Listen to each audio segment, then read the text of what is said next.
Good morning, welcome to 95 news. ప్రతిక్షణం ప్రజాక్షేమం కోసం. ముందుగా పేపర్ వార్త కార్యక్రమానికి స్వాగతం.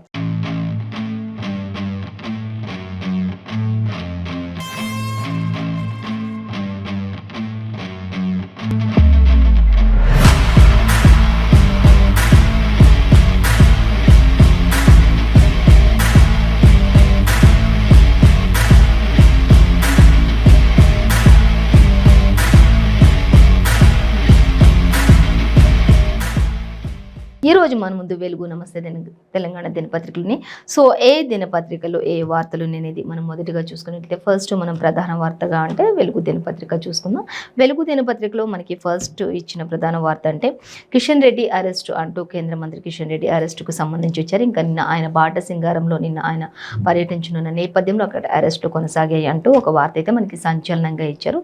సో దానికి సంబంధించి డీటెయిల్స్ కూడా మనం చూద్దాం. అలాగే మరొక వార్త చూసినట్లయితే ఇక కుండపోత అంటూ ఇచ్చారు. 4 రోజులుగా రికామ్ లేని వాన అంటూ కూడా మనకి ఇక్కడ క్లియర్గా మెన్షన్ చేశారు. కారులు కావచ్చు, 2 వీలర్స్ కావచ్చు, వెహికల్స్ అన్నీ కూడా ఆ యొక్క మరి వరదల్లో కుండపోత వరదల్లో ఏ విధంగా కొట్టుకుపోతున్నాయి ఏంటి అనేది కూడా హైదరాబాద్లో ఎక్కడ చూసినా కూడా ఎక్కడికక్కడ ట్రాఫిక్ జామ్ అవుతూ ఉంది. చిన్నపాటి వర్షానికి అంతా కూడా నాలాలు అన్నీ కూడా ఇబ్బందులు తలెత్తుతూ ఉంటాయి. అలాంటి పరిస్థితుల్లో ఎడతెరిపి లేకుండా 4 రోజుల నుంచి కురుస్తున్న వర్షాల నేపథ్యంలో ఇప్పటికీ అనేక స్కూల్స్కి మరి గవర్నమెంట్ కార్యాలయాలకు అన్నిటికీ కూడా ఒక 2 రోజుల వరకు కూడా వర్షం నేపథ్యంలో సెలవులు ప్రకటించినప్పటికీ కూడా ఇంకా బయట వెళ్ళే ప్రజలు కావచ్చు, ఎమర్జెన్సీ ఉన్న వాళ్ళు కావచ్చు, వెళ్తూ ఉన్నటువంటి పరిస్థితులు కూడా ఆయా పరిస్థితులంతా కూడా నీళ్ళంతా కూడా రోడ్లపైన చెరువులను తలపిస్తున్నటువంటి ఆ నీటిలో వెళ్తున్నటువంటి ఆ దృశ్యాలన్నింటినీ కూడా మనకి ఇక్కడ క్లియర్గా మెన్షన్ చేశారు. సో దానికి సంబంధించి కూడా డీటెయిల్స్ చూడొచ్చు. ఎల్బీ నగర్లో, హైదరాబాద్ ఎల్బీ నగర్లో ఉన్నటువంటి ఆ పరిస్థితి అంతా కూడా మనకి ఇక్కడ ఒక మరి ఇమేజెస్ రూపంలో కూడా ఇచ్చారు, చూడొచ్చు, మనం గమనించవచ్చు. అలాగే మరొక వార్త చూసినట్లయితే దానికి సంబంధించి డీటెయిల్స్ కూడా చూద్దాం. ఇక మాజీ మంత్రి రామచంద్రారెడ్డి కన్నుమూత అంటూ కూడా మనకి ఇక్కడ క్లియర్గా ఇచ్చారు. ఇక ఉమ్మడి ఆదిలాబాద్ జిల్లాకు చెందినటువంటి కాంగ్రెస్ సీనియర్ నేత అంటూ మనకి ఇక్కడ ఇవ్వడం జరుగుతుంది. సో ఆయన కన్ను మూసారనేది డీటెయిల్స్ అయితే చూసుకుందాం. ఇక టమాటాలు అమ్మి కోటీశ్వరేండు ఒక వ్యక్తి అంటూ కూడా టమాటాలు కొనుగోలు చేసి ఒక వ్యక్తి కోటీశ్వరుడు అయ్యాడు. అంటే ఇప్పుడున్న టమాటాల రేటుని బట్టి చూసుకున్నట్లయితే ఒకప్పుడు టమాటాలు అంటే ఎంతో చీప్గా ఉండే, ఎంతో సాదాసీదగా ఎక్కడంటే అక్కడ ఈజీగా దొరికిపోయేవి. కానీ ఇప్పుడు అవి బంగారం కంటే కూడా ఎంతో విలువగా చూస్తున్నటువంటి పరిస్థితి. ఎందుకంటే టమాటాల ధర అంతగా ఆకాశాన్ని అంటుతుంది, సామాన్య ప్రజలు కొనుక్కోలేని పరిస్థితిలో కూడా ఉంది. సో ఇప్పుడు అదే టమాటాలు అమ్మి ఒక వ్యక్తి, ఒక రైతు కోటీశ్వరుడు అయ్యిండు అంటూ కూడా మనకి ఇక్కడ ఇచ్చారు. సో దానికి సంబంధించి కూడా డీటెయిల్స్ అయితే చూద్దాం. అలాగే మరొక వార్త మనం చూసినట్లయితే మణిపూర్ ఘటనపై దద్దరిల్లిన పార్లమెంట్ అంటూ మనకి ఇక్కడ ఇచ్చారు. అంటే 2 మహిళలను నగ్నంగా ఊరేగించడంపై మండిపడ్డ ప్రతిపక్షాలు అనేది కూడా మనకి ఇక్కడ క్లియర్గా మెన్షన్ చేశారు. సో దానికి సంబంధించి కూడా పార్లమెంట్ అంతా కూడా దద్దరిల్లింది అంటూ ఇచ్చారు. సో డీటెయిల్స్ అన్నీ కూడా మనం చూద్దాం. అలాగే ఇంకొక వార్త చూస్తే మెయిన్ హెడ్లైన్, మీరు చర్యలు తీసుకుంటారా లేకపోతే మేము రంగంలోకి దిగాలా అంటూ మణిపూర్ ఇష్యూపై కేంద్ర రాష్ట్ర ప్రభుత్వాలను ప్రశ్నించిన సుప్రీంకోర్టు అంటూ మనకి మీరు చర్యలు తీసుకొని ఒక కొలిక్కి తీసుకొచ్చి న్యాయం జరిగేలా చేస్తారా రాష్ట్రానికి, రాష్ట్ర ప్రజలకు, కేంద్రానికి. అలాగే సుప్రీంకోర్టు వార్నింగ్ ఇస్తుంది. లేదు అంటే మీ చేత కాకపోతే చెప్పండి, మేము రంగంలోకి దిగుతామంటూ కూడా సుప్రీంకోర్టు కేంద్రాన్ని, రాష్ట్రాన్ని కూడా క్వశ్చన్ చేస్తున్నటువంటి పరిస్థితి ఇక్కడ మనకి క్లియర్గా మెన్షన్ చేశారు. అలాగే ఇక హరీష్ రావు విషయానికి వచ్చినట్లయితే మైనార్టీలకు ₹1,00,000 సాయం అంటూ ఇక్కడ మంత్రి హరీష్ రావు చెప్తున్నారు. 2-3 రోజుల్లోనే విధి విధానాలు ఉంటాయి అంటూ కూడా హరీష్ రావు చెప్పడం జరుగుతుంది. ఇక మైనార్టీలకు ₹1,00,000 సాయం అంటూ ఇచ్చారు. సో దానికి సంబంధించి కూడా మనం డీటెయిల్స్గా చూద్దాం. సో ఏం చెప్తారు ఏంటి అనేది, మరి ఎవరికి ₹1,00,000 సాయం అనే దానికి సంబంధించి. సో మనం ఫస్ట్ ప్రధాన హెడ్లైన్గా చూసుకున్నది కిషన్ రెడ్డి అరెస్ట్ అనే దానికి సంబంధించి డీటెయిల్స్ చూసినట్లయితే ఉద్రిక్తంగా మారిన చెలో బాట సింగారం అంటూ మనకి ఇక్కడ ఇచ్చారు. ఇంకా అలాగే ఇక డబుల్ బెడ్రూమ్ ఇళ్ల సందర్శనను అడ్డుకున్న పోలీసులు అంటూ ఇచ్చారు. వర్షంలోనే తడుస్తూ రోడ్డుపై బైఠాయించిన కేంద్ర మంత్రి అంటూ కూడా ఇచ్చారు. ఇంకా అలాగే పలువురు బీజేపీ ముఖ్య నేతలు గృహ నిర్బంధం కూడా చేయబడ్డారు అంటూ కూడా.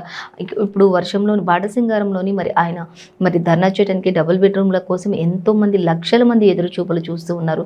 ఇళ్లను కోల్పోయి అద్దెలు కట్టుకోలేని పరిస్థితుల్లో ఉన్న స్థలాలను కోల్పోయి, ఉన్న ఇంటిని కోల్పోయి ఇప్పుడు డబుల్ బెడ్రూమ్ కట్టిస్తామని చెప్పేసి ఎంతోమంది స్థలాలను కూడా కబ్జా చేసి ఆ స్థలాల్లో డబుల్ బెడ్రూమ్లు కట్టిస్తామని చెప్పేసి ఇప్పటి వరకు రాష్ట్ర ప్రభుత్వం ఎటువంటి నిర్ణయం తీసుకోలేదు. కాబట్టి ఎంతోమంది లక్షల మంది ఎదురుచూపులు అక్కడ డబుల్ బెడ్రూమ్ కోసం ఎదురుచూపులు జరుగుతూ ఉన్నాయి. కాబట్టి ఈ నేపథ్యంలోనే కేంద్ర ప్రభుత్వం నుంచి మరి కిషన్ రెడ్డి వెళ్ళి మరి డబుల్ బెడ్రూమ్ల విషయంలో ఆయన బాటసింగారంలో ఆయన ధర్నా చేస్తూ ఆ వర్షంలోనే ఆయన రాష్ట్రంలోకి వచ్చేస్తున్నటువంటి పరిస్థితి. ఇంకా ఆయన ఆ వర్షంలోనే ఈడ్చుకుంటూ వెళ్ళి పోలీసులు అరెస్ట్ చేయడానికి యత్నించారు. అలాగే అనేక మంది బీజేపీ నేతలను కూడా ఈ విషయంలో ముందుగానే హౌస్ అరెస్ట్ చేశారు అధికార పార్టీ రాష్ట్ర ప్రభుత్వం అంటూ కూడా మనకి ఇక్కడ క్లియర్గా మెన్షన్ చేశారు. ఇంకా అలానే చూసుకున్నట్లయితే ఇంకా డబుల్ బెడ్రూమ్ల కోసం ఈ ఇండ్ల సందర్భాన్ని బట్టి అడ్డుకున్న పోలీసులు ఇక వర్షంలోనే తడుస్తూ నడి రోడ్డుపై బైఠాయించిన కేంద్ర మంత్రి అంటూ ఇచ్చారు. పలువురు బీజేపీ ముఖ్య నేతలను కూడా హౌస్ అరెస్ట్ చేసి నిర్బంధించారు అంటూ ఇచ్చారు. అలాగే ఎక్కడికక్కడ అరెస్టులు రాష్ట్రపతికి లోక్సభ స్పీకర్కు కిషన్ రెడ్డి ఫిర్యాదు చేసినట్లుగా కూడా తెలుస్తూ ఉంది అంటూ ఇచ్చారు. ఇక కేసీఆర్ ఇక యుద్ధానికి కాస్కో అంటూ సవాల్ కూడా విసిరారు. కేసీఆర్ ఇక యుద్ధానికి సవాల్ విసురుతూ కాస్కో ఇక చూద్దాం మన యుద్ధం ఎట్లా ఉంటుందో అంటూ కూడా మరి కిషన్ రెడ్డి కూడా సవాల్ విసిరినటువంటి పరిస్థితి కూడా కనిపిస్తుంది అనేది అయితే మనకి క్లియర్గా మెన్షన్ చేశారు. ఇంకా అలాగే డబుల్ బెడ్రూమ్ ఇళ్లను పరిశీలించేందుకు బాటసింగారం బయలుదేరినటువంటి కేంద్ర మంత్రి కిషన్ రెడ్డిని అదుపులోకి తీసుకుంటున్నటువంటి పోలీసులు అంటూ కూడా మనకి అక్కడ ఒక చిన్న ఇమేజ్ని కూడా ప్రస్తావించారు. సో దానిని కూడా మనం గమనించవచ్చు. ఆయన కేవలం డబుల్ బెడ్రూమ్లను పరిశీలించడానికే వెళ్తూ ఉన్నారు. అలా వెళ్ళకూడదు, ఆయన ఇళ్ళనివ్వకుండా అరెస్ట్ చేయాల్సిన అవసరం ఏముంది అంటూ కూడా ఆయన క్వశ్చన్ చేస్తున్నారు. ఇంకా చూసుకుందాం కేసీఆర్ నువ్వా నేనా అంటూ కూడా ఆయన సవాల్ విసిరారు. ఇంకా దీనికి సంబంధించి మరిన్ని డీటెయిల్స్ కూడా మనకి థర్డ్ పేజ్లో క్లియర్గా మెన్షన్ చేశారు, చూడొచ్చు. మొత్తంగా అయితే కిషన్ రెడ్డిని అరెస్ట్ చేశారు అనేది, అలాగే కొంతమంది బీజేపీ నేతలను కూడా అరెస్ట్ చేశారు అనేది అయితే మనకి క్లియర్గా అర్థమవుతుంది. సో డబుల్ బెడ్రూమ్లకు సంబంధించిన విషయాన్ని ఆయన పరిశీలించడానికి వెళ్తున్నందుకే ఈ యొక్క ఘటన జరిగింది అనేది అయితే మనకి క్లియర్గా అర్థమైపోతుంది. సో నెక్స్ట్ మరొక వార్త మనం చూసినట్లయితే మణిపూర్ ఘటనపై దద్దరిల్లిన పార్లమెంట్ అనేది చూసుకున్నట్లయితే మణిపూర్కి సంబంధించి ఇద్దరు మహిళలను నగ్నంగా ఊరేగించడంపై మండిపడ్డటువంటి ప్రతిపక్షాలు అంటూ కూడా మనకి ఇక్కడ ఇచ్చారు. అయితే ఈ అంశంపై దద్దరిల్లిన చర్చించాలని కూడా డిమాండ్ చేశారు. అలాగే ఉభయ సభల్లో దుమారం రేపారు ఈ విషయంపై అంటూ కూడా తెలుస్తూ ఉంది. సో అలాగే ఇంకా నిందితులను ఎట్టి పరిస్థితుల్లో కూడా వదలం అంటూ ప్రధాని మోదీ కూడా స్పష్టంగా చెప్తూ ఉన్నారు. అయినప్పటికీ కూడా అక్కడ ఈ విషయంపై చాలా మరి రచ్చ చేశారు అనే విధంగా మాత్రం ఉంది. ఈ విషయాన్ని ఖచ్చితంగా దోషులను శిక్షించాలి అంటూ కూడా చెప్తున్నారు. అప్పటికి సానుకూలంగా ప్రధాని మోదీ కూడా చెప్తున్నారు, నిందితులు ఎలాంటి వారిని ఎంతటి వారైనా వాళ్ళని కఠినంగా శిక్షించడం తప్పదు అంటూ కూడా ప్రధాని మోదీ అప్పటికి చెప్తున్న ఎట్టి పరిస్థితుల్లో కూడా వారిని వదిలిపెట్టే ప్రసక్తి లేదు అంటూ కూడా ఆయన చెప్పడం జరుగుతుంది. ఇక మణిపూర్లో రాష్ట్రపతి పాలన పెట్టాలి అంటూ కూడా ఖార్గే కూడా చెప్తున్నటువంటి పరిస్థితి. రాష్ట్రపతి పాలన అక్కడ పెట్టాలి అంటూ కూడా మణిపూర్కి సంబంధించి ఖర్గే కూడా స్పందించారు ఈ విషయంలో అనేది కూడా మనకి క్లియర్గా మెన్షన్ చేశారు. సో ఇక మణిపూర్లో జరిగినటువంటి ఈ దారుణమైన ఈ ఘటన సభ్య సమాజం అంతా కూడా తలదించుకునే విధంగా ఉంది. మనం ఏ ప్రాంతంలో ఉన్నాం, ఎక్కడున్నా, ఏం జరుగుతుంది అనే విధంగా ఉంది. కాబట్టి ఖచ్చితంగా ప్రధాని మోదీ దీనిపై మాత్రం యాక్షన్ తీసుకుంటూ ఉన్నారు. దోషులు ఎంతటి వారైనా సరే వాళ్ళని వదిలిపెట్టే ప్రసక్తే లేదు ఖచ్చితంగా అంటూ కూడా మరి ప్రధాని మోదీ కూడా స్పష్టంగా చెప్పడం జరుగుతుంది. అయినప్పటికీ కూడా ఇంకా మణిపూర్ ఘటనపై మాత్రం పార్లమెంట్ అంతా కూడా ఒక విధంగా దద్దరిల్లిపోయినట్లుగా తెలుస్తూ ఉంది అనేది మాత్రం క్లియర్గా మెన్షన్ చేశారు. ఇంకా మణిపూర్లో ఇప్పుడు అక్కడ ఆ ప్రాంతంలో ఇంకా రాష్ట్రపతి పాలన కూడా పెట్టాలి అంటూ కూడా ఖార్గే కూడా చెప్పడం జరుగుతూ ఉన్నటువంటి పరిస్థితి మనకి ఇక్కడ ఇచ్చారు. ఇంకా క్లియర్గా దీనికి సంబంధించి 9th పేజీలో డీటెయిల్గా మనకి ఇచ్చారు. ఎవరు, ఏంటి, ఎక్కడ, ఎందుకు చేశారు ఇలా అనే దాని గురించి మొత్తం మనకి స్మాల్ హెడ్లైన్గా మాత్రమే పైన మనకి ప్రధాన వార్తా పేజీలో మాత్రం ప్రస్తావించారు. సో మరిన్ని డీటెయిల్స్ ఇంకా 9th పేజీలో మనం చూడొచ్చు.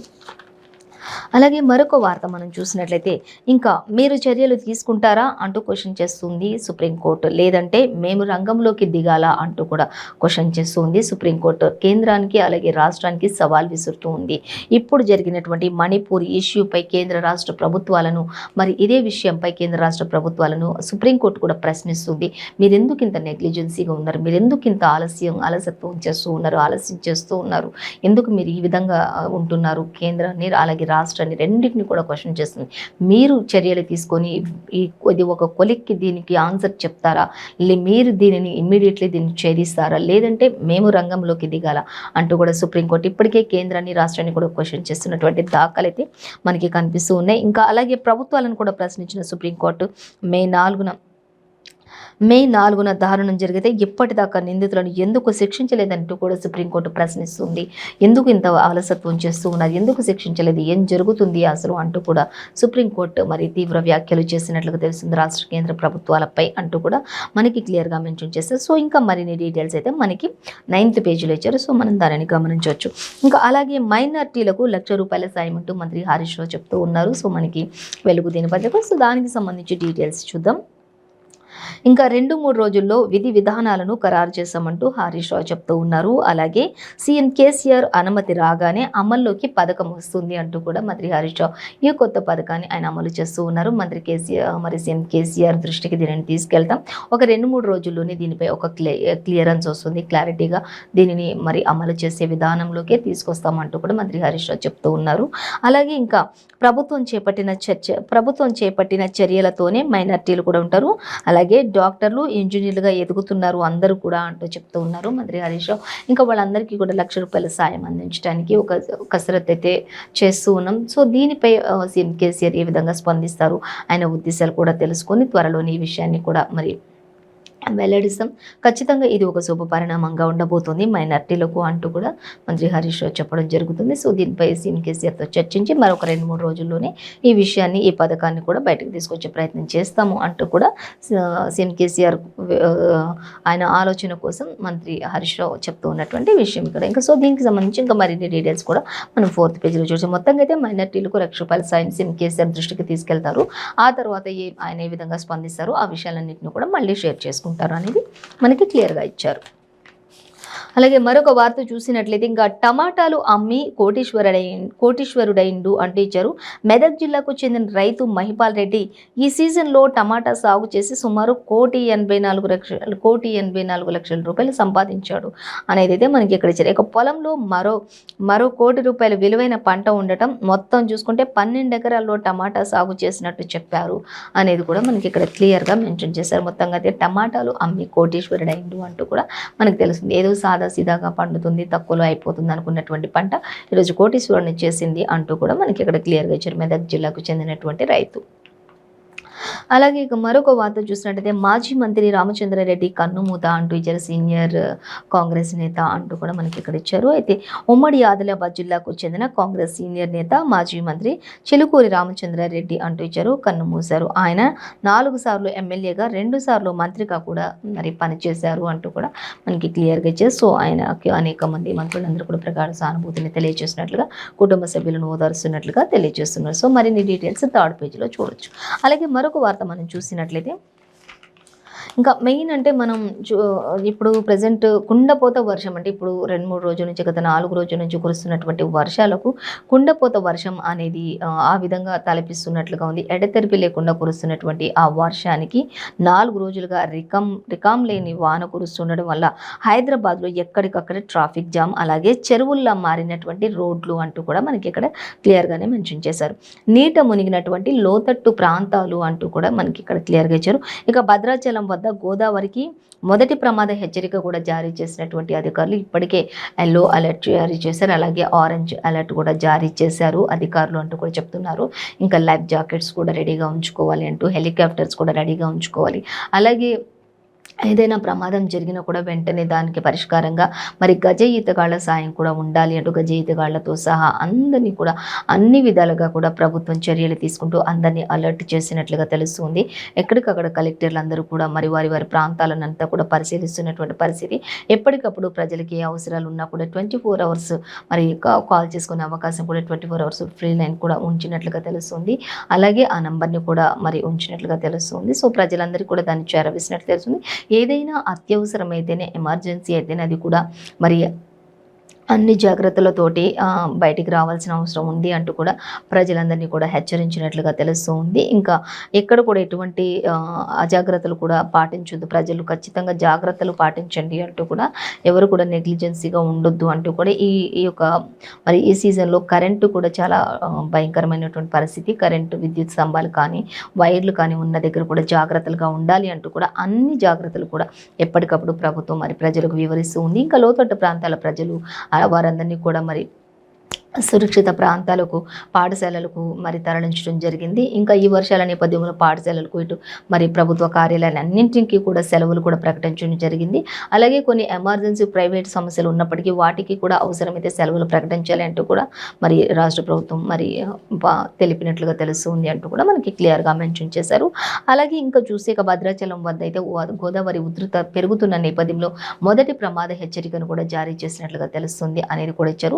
శిథిలావస్థకు ఉన్నటువంటి బిల్డింగ్స్ ఏవైతే ఉన్నాయో మరి వర్షానికి అవి విరిగిపడి అనేక ప్రమాదాలు జరిగే అవకాశం ఉంటుంది కాబట్టి వారిని కూడా సురక్షిత ప్రాంతాలకు తరలించినట్లుగా, అలాగే ఆ ఇంటిని ఖాళీ చేసి మరి వారికి మంచి వసతి కల్పించినట్లుగా కూడా అధికారులు తెలియజేయడం జరుగుతూ ఉన్నట్లుగా మనకి ఇక్కడ ఇచ్చారు. ఇంకా చాలామంది ఇళ్లలో కూడా నీరు చేరి ఆ ఇంట్లో ఉండలేని పరిస్థితి కూడా మరి తలపిస్తున్న నేపథ్యంలో వారిని కూడా మరి ప్రభుత్వం వారు ఏర్పాటు చేసినటువంటి నివాస స్థలాల్లోకి పంపించడం జరిగింది.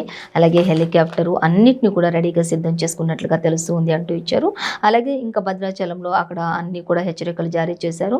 జల దిగ్బంధంలోని ఏడుపాయల వనదుర్గమ్మ ఆలయం కూడా చిక్కుకున్నట్లుగా, అక్కడ ఏడుపాయల వనదుర్గమ్మ ఆలయం కూడా జల దిగ్బంధం అయిపోయి అంతా కూడా నీట మునిగినటువంటి పరిస్థితి అక్కడ కనిపిస్తుంది. కాబట్టి భక్తుల యొక్క రాకపోకలను కూడా నిలిపివేశారు.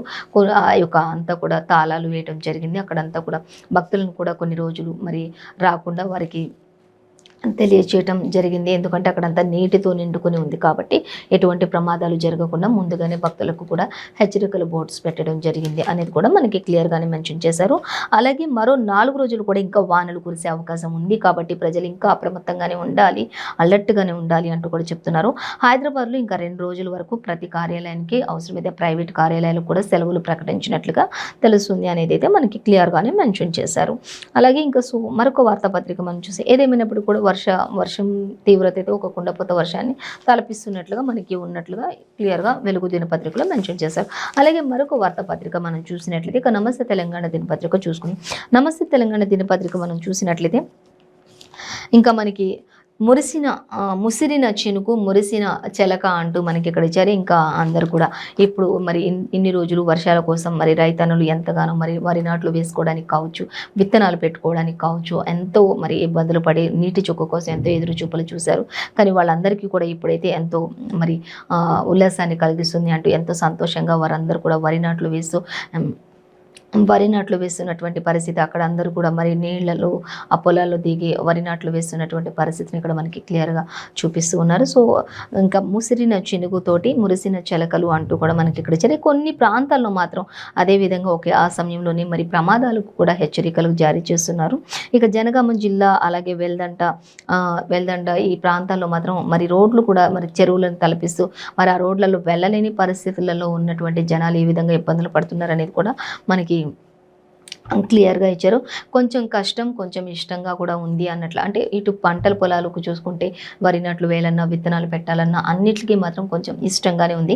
కానీ ఇటు కొన్ని ప్రాంతాలు రోడ్లు చెరువులను తలపిస్తున్న నేపథ్యంలో కొన్ని ప్రమాదాలు ఎక్కడ గుంతలు ఉన్నాయో ఏమున్నాయో ఏం జరుగుతుందో తెలియని పరిస్థితిలో కొంచెం భయంగా కూడా, అంటే కొంచెం ఇష్టం కొంచెం కష్టంగా ఉంది అన్నట్లుగా మనకైతే ప్రధాన హెడ్లైన్గా ఇచ్చారు. సో దాంతో ముసిరిన చినుకు మురిసిన చెలకలు అంటూ కూడా మనకి క్లియర్గానే మనకి నమస్తే తెలంగాణ దినపత్రికలు ఇచ్చారు. ఇంకా అలాగే మరొక వార్త చూసినట్లయితే ఇక సర్కారు అప్రమత్తం అంటూ మనకి ఇక్కడ క్లియర్గా ఇచ్చారు. ఇక నేడు రేపు భారీ వర్షాలు కురిసే అవకాశం కూడా ఉంది అన్నట్లుగా మనకైతే ఇచ్చారు. సో ఆల్రెడీ మనం ఇంతకుముందే చెప్పుకున్నాం మరో 4 రోజులు కూడా వర్ష ప్రభావం ఉండే అవకాశం ఉంది అంటూ వాతావరణ శాఖ వెల్లడించింది అన్నట్లుగా కూడా మనకు ఆల్రెడీ తెలిసిన విషయమే.